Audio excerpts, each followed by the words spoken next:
19 বছর বয়সী যুবক ক্ষুদিরাম বোস ব্রিটিশের বিচার তার ফাঁসি। ব্রিটিশরা অভিযান চালিয়ে অনেক সক্রিয়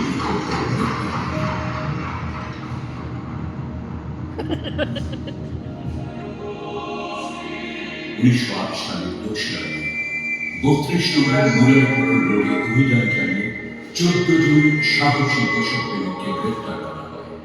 তাদের বিরুদ্ধে রুজু করা হয় মানিকতলা বোমা ষড়যন্ত্র মামলা। বাবাগুলো কি হচ্ছে এখানে?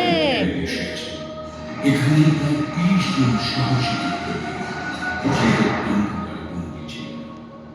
বিপ্লবীরা কারাগারের চাপ দেওয়া। ওকে এদিকে একটু ঘুরিয়ে দাও না। কিন্তু দেয়াল কখনো বিপ্লবকে থামাতে পারেনি। বিপ্লব ঝড়ের মতো ছড়িয়ে পড়েছিল চারদিকে।